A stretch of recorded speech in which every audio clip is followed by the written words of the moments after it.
Nice Radio presents Healthy Vibes, a live health education program aired on this station on Saturday mornings. Healthy Vibes looks at the total person, physical, emotional, social, and spiritual, with emphasis not only on diseases and conditions, but also on the importance of individual, family, professional, and political responsibilities to health and well-being. Healthy Vibes addresses issues not often talked about. It is solution-focused. So join us this Saturday and every Saturday for Healthy Vibes on Nice Vibes on Nice Radio. I am Vin Abbott. And pleasant good morning to you, Vin. Good morning to you, Justin. Good morning to you, JD. How are you doing? I'm cool. And interesting you should call me JD. Normally that's my handle from Teachers College. Well, there you go. I did not know that, sir. and I realized that there's a relative or in-law of yours in the education sector. Is that so? Yeah, working at Calico Arlington. And whom made that's Ruthlin. I understand you're Ruthlin in-laws? Ruthlin Abbott. You're not familiar with that name? Ruthlin Abbott. An Abbott is an Abbott, a Ross is a Ross. All right, okay. Well, I was told that, so I say I would run it by you. Okay, Ruthlin Abbott. Yeah, you check it out just in case you... Okay, got you. So how are you doing otherwise, Justin? Keeping in there and finding ways of evoking, that spirit that will continue to drive me forward. That's the way to go, quite a lot happening on St. Vincent and the Grenadines. I was home for a few days toward the end of this week. Uh-huh. I had an attack and a bout of sinusitis that basically crippled me for a few days. But thank goodness I'm up and about again. And I had an opportunity to really listen to Nice Radio, some of the programs over those days, and quite a lot in terms of social issues on St. Vincent. The Yogi Farrell issue continues, the ballot box issue also apparently devastated quite a few folks emotionally. The violence, accidents, you name them, quite a few things that occupy the thoughts of Vincentians home and abroad during the week, Justin. Yeah, this is never a dull moment.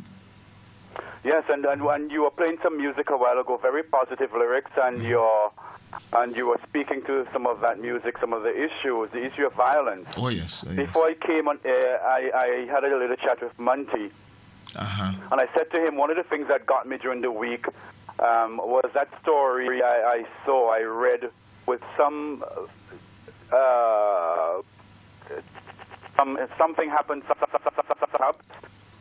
They went to rob some shopkeepers or something like that, the Dixons, and the woman had to hide behind the counter or something like that. Wow. And the gentleman, on running out, on trying to get out, damages his hips.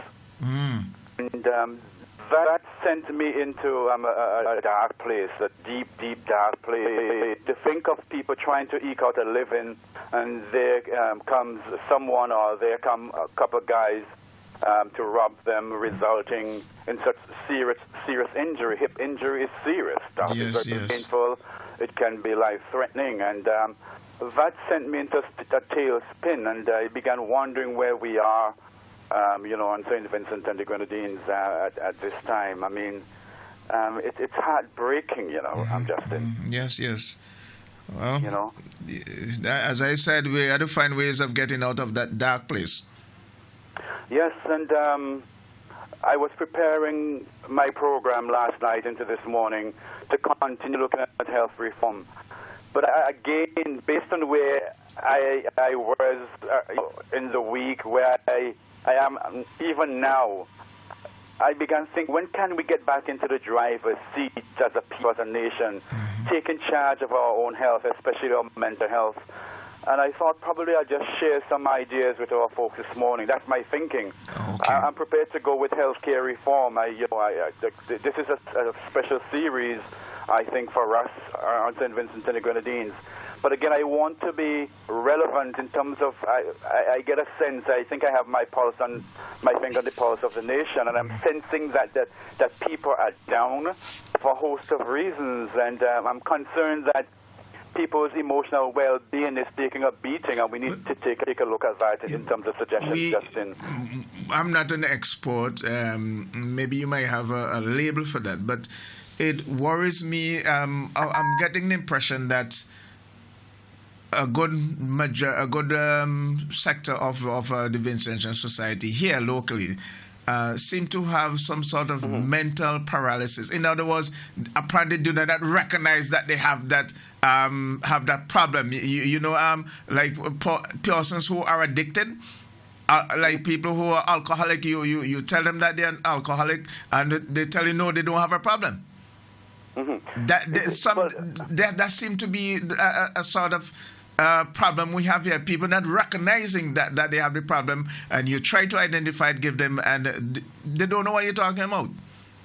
There's so many things could work here, and it's difficult to diagnose from a distance. But there's so many things could be going on here. From time to time, Justin, you can have what you call the morning blues. You wake up after a weekend and all that. You feel down and out. It happens to all of us. Yeah. Yes? So you can have the blues. That is something like we call a mental dysthymia, where you're a little bit down and so on, emotionally, feelings and so on. But after a day or two and some activity, you get back up. Well, it doesn't look so. People have been going on years now. Right. So then if it becomes chronic, where you are down and there's so many things that were, you could be and this is going on for weeks and months, then you could definitely be presenting with signs of depression. Oh, okay. Right? And there are other things too. The other fact is that sometimes we try to distance ourselves emotionally from the situation. So we adopt this sort of approach where we don't want to talk about it. Or you find another escape route. Exactly, right? Or people could be so stressed out. People might be in what you call situational crisis, another way that people are so stressed out. So people have lost interest in everyday activities. People have lost interest in their sex life. People no longer want to socialize. All these are signs of stress that can lead to other things. Not only emotional issues, but also physical issues. So again, when a nation is under stress, when the nation cannot do the things that a normal, so to speak, nation does, a society does, a family does, then we should be concerned. And you might be seeing some of the early signs of chronic stress, early signs of depression, maybe some dysthymia, and people are finding ways to respond, right, to the various situations that are affecting them, right? And we have different ways of dealing with situations, right? Yeah. Right. So it's a difficult situation, but clearly you're on the ground, and I'm sure you're seeing things. I'll tell you this: I remember when I was in St. Vincent a couple of years ago, and I was sitting on the porch. I did that almost every morning. I watched people as they went along. Students on their way to school, to the main road and all of that. And I made this observation, and I shared it with a couple of friends. I noticed that people were walking up the road, down the road in a sort of a generalized malaise, one for today, one for tomorrow, as if they were sort of zombies, sort of. And that was an observation I made like for 10 days that I stayed on St. Vincent and the Grenadines recently. Right. I believe that there's work to be done. And this is why, again, I'm happy to entertain in this discussion. I believe that it's time for us to try and get back into the driver's seat as a people, as individual families, right, as a nation, because we need to get back to optimal mental health, wherever we are in terms of the situation.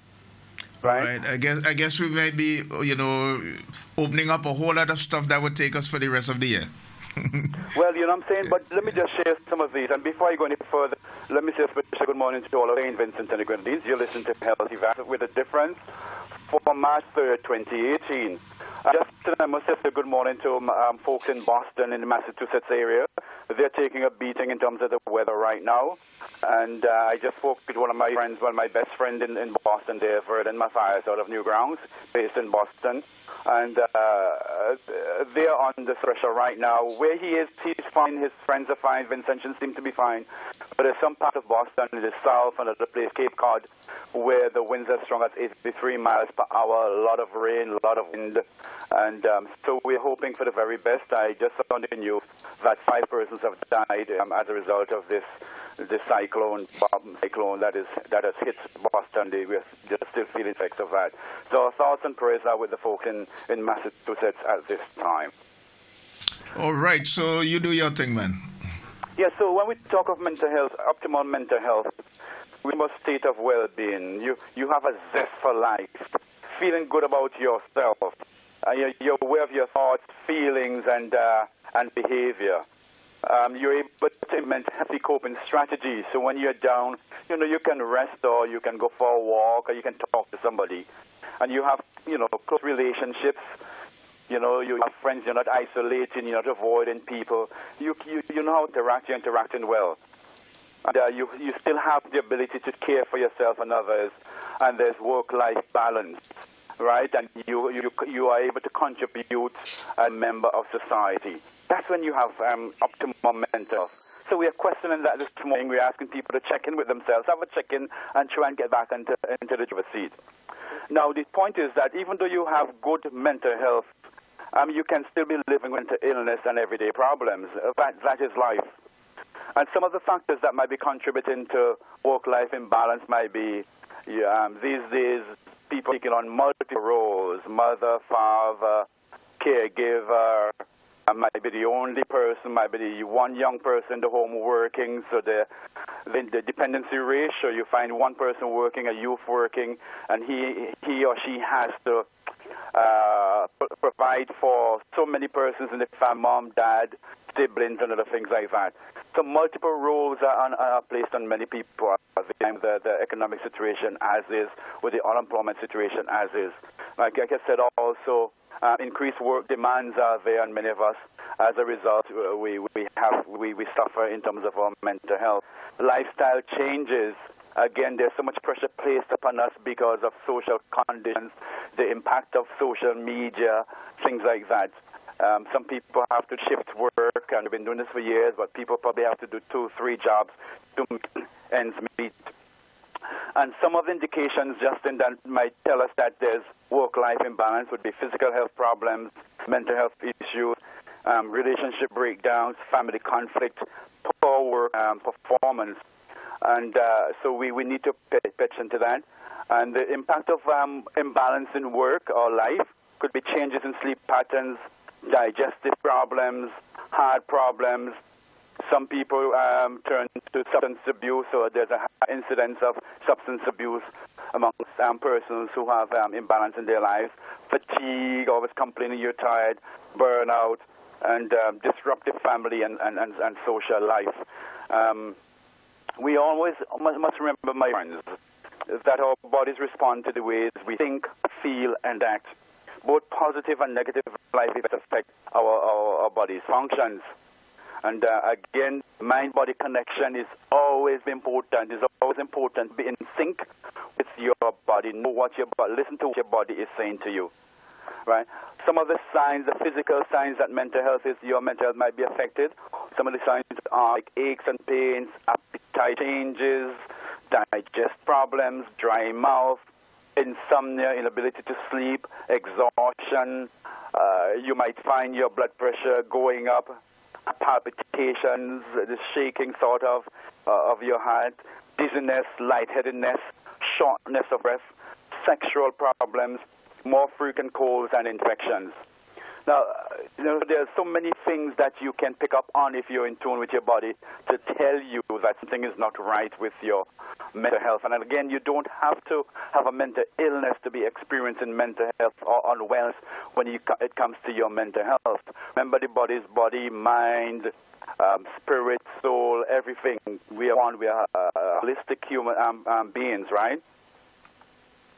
And what are some of the steps we can take to help improve our mental health? Obviously, nutrition. I mean, I know this is a sore point. Very often we have complaints that folks don't get the right foods to eat because of economic situations. We can challenge that a wee bit. We are land blessed with rich soils. I think the time has come for us to really, really go back to the driver's seat and get back into backyard and things like that. Sleep. Too many of us don't get enough sleep. We spend too much time on the cell phone, too much time in front of the TV, too many lights on in the bedrooms, and these things, without realizing it, are affecting our sleep patterns. We don't exercise enough. We drive more than we used to. Our attitude is the care attitude. We also expressing feelings, time with family. We can spend more time with our families. We can spend more time socializing positively. We can aim to having financial stability, and this obviously is hinged to what is going on in the nation as a whole. We can get into more mentally stimulating activities, reading more, talking more, discussing healthily, relaxation and stress management. We need to find time to probably have a war with God, go back to church, or sit down with the older ones in the community. Young people go into young people's group and having stimulating conversations. And above everything else, at time we need to remember compassion and kindness. Yes, we need to go back to that. We need to become a more compassionate nation. Go back to what St. Vincent and the Grenadines used to be. I know it's difficult, but these are some of the things that we can do to help improve our mental health at this time. Again, you don't have to be living with a mental illness to have mental health unwellness, so to speak, on wellness in terms of your mental health. And, so we need to go back to the driver's seat. We need to zero in on what's happening to us, listen to our body, listen to our soul, and let's move from there as a nation at this time, Justin. I just wanted to share some of those thoughts with us this morning. On my heart, I've been feeling it, if I can feel it from here, I can only imagine what it is like on St. Vincent and the Grenadines. Justin? Yes, sir.